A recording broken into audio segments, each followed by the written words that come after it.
তবে লৌহে মোরে বেঁধে তোমার প্রীতির ডোরে তুমি আমি একত্তরে শান্তি পেতে চাই গো।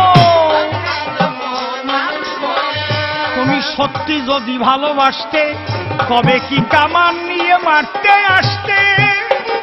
আমি চাই না ছলনাতে ভাসতে, তাই চলে যেতে চাই গো।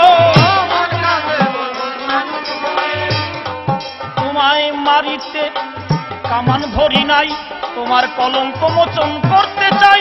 যেমন সীতার অগ্নি পরীক্ষা পাই আমি করলাম তাই গো।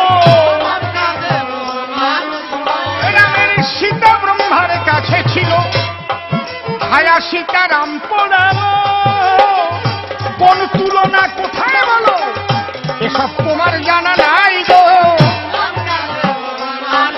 তুমি যাবেই যদি আমায় ছেড়ে আমার বংশ রক্ষা করার তরে একটি সন্তান দিয়ে মরে যাও না মীরাবাই গো।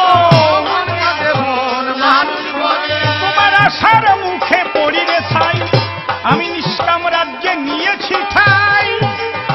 আমার কাম কামনায় আমার মধ্যে নাই, বলি তো কোথায় গো।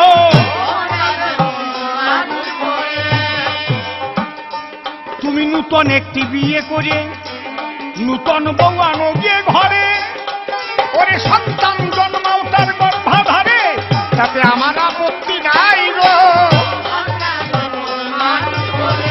আমি বুঝলাম তুমি যাবেই চলে, তবে কাজ কি বেশি কথা বলে আমার বুকে দুঃখের আগুন জ্বলে পুড়ে হলাম ছাই গো।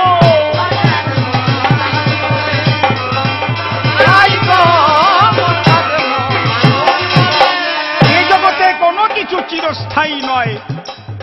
দেখো তোমার মতো কত রাজা এলো দুনিয়ায়, কে যে কোথায় চলে গেছে খোঁজ কি আছে তার? তোমার একদিন যেতেই হবে সত্য, আর এই সত্য সার। এই জন্য তোমায় আমি করে দিলাম মানা, আমাকে আর বাধা তুমি দিও না গো রানা। সবই বুঝি তবু কেন মানে না এমন, পেছন থেকে টেনে রাখে মায়ারি বাঁধন।